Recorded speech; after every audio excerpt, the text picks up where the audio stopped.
নবাবের ছেলেটার কি এখনো খাওয়া হলো না নাকি? সারা দিন শুধু খাওয়া আর খাওয়া। ঘরে এত কাজ পড়ে রয়েছে, সেগুলো কে করবে শুনি? এই তো কাকিমা, হয়ে গিয়েছে। আর অল্প একটু আছে, খাওয়া শেষ করেই কাজে নামব। তোর মরা মা এসে এসে সব করবে? বাপটা তো বিয়ে করে সুখে সংসার করছে, আর আমার ঘাড়েই ইউটকো ঝামেলা। আমি সব করব কাকিমা, শুধু মাকে নিয়ে এমন কথা বলো না। আমি কথা দিচ্ছি, খাওয়া শেষ করেই সব করব। হয়েছে, এখনই যা। ঘর দুয়ার ঝাড়, বাসন মাজা, উঠোন পরিষ্কার সব এখনই শেষ করবি, না হলে দুপুরে ভাত পাবি না। হ্যাঁ কাকিমা, আমি এক্ষুনি করব। শুধু চাচুকে ডেকো না, ওনাকে মারতে বলো না।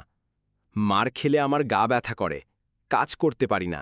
এইসব কান্নাকাটি করে লাভ নেই, তোকে না মারলে তো হুঁশ আসে না।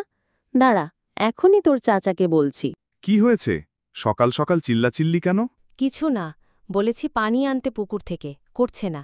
আজ ছেলে মেয়েরা আসবে, বাজারে যেতে পারলে ভালো হতো।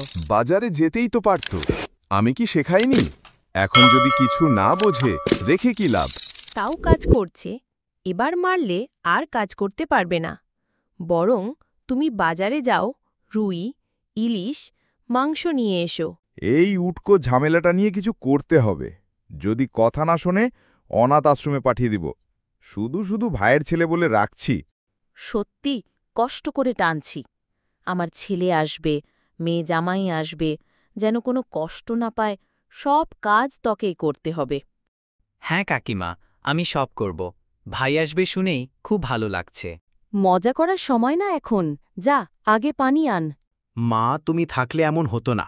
আমি ঠিকই করব সব। তবু কেউ যদি একটু ভালোবাসা দিত। ভাইয়া, বোন। কি অবস্থা তোকে দেখি, এত শুকিয়ে গেছিস? তুই আমার ভাই, আজ তুই শুধু খেলবি, বুঝলি? উটকো ঝামেলা, একটি বাস্তব জীবন কাহিনী, একটি অবহেলিত শিশুর আর্তনাদ। ভিডিও ভালো লাগলে লাইক করো, শেয়ার করো, সাবস্ক্রাইব করো। ভালোবাসা দাও, যেন তারা বাঁচতে পারে।